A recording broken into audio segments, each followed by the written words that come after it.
I never thought it would come to this, but life has a way of pulling you into places you never imagined. My name is Elena, and this is the story I've never told anyone. Not fully, anyway. It starts with love, or at least what I thought was love, and ends with blood on my hands. When I first met Marcus, my husband, I was young and naive. He was charming, successful, and everything my parents had hoped I'd find in a man.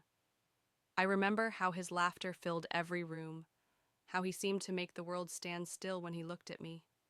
But love isn't always enough.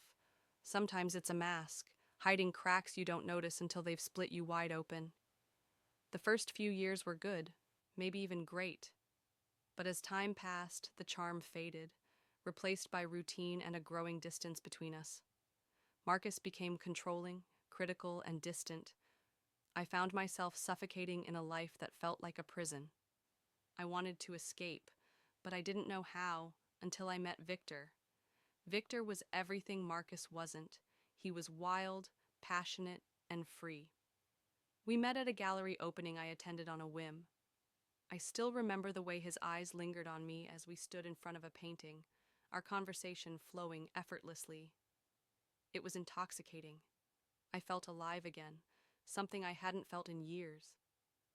What started as stolen moments and whispered confessions turned into something deeper, something I couldn't ignore. Victor made me feel seen, heard, and desired in a way Marcus never had. But there was a problem, Marcus. He was in the way, and I knew he would never let me go. The night it happened is burned into my memory. Marcus and I were at home, the air thick with the unspoken tension that had become our norm. I knew Victor was waiting for me, that we had a plan. I poured Marcus a drink, just like I always did, but this time I added something extra, a dose of the poison Victor had given me.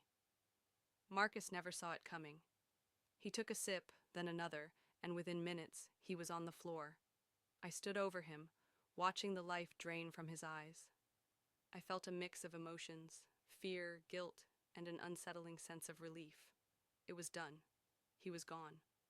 Victor and I were supposed to run away together to start a new life far from here. But as the days passed, I began to notice something I hadn't before. Victor was different. The passion that had drawn me to him turned into possessiveness. His promises of freedom felt like another set of chains. Now, as I sit here in the dark, I realize the weight of what I've done. I traded one prison for another, one man for another, and in doing so, I lost myself. The blood on my hands can't be washed away, no matter how hard I try. And Victor? He's no savior. He's a reflection of the darkness I allowed into my life. I wonder if this is my punishment, to live with the ghosts of my choices. I tell myself I did it for love, but deep down, I know the truth. I did it for me, and that's a truth I'll carry to my grave.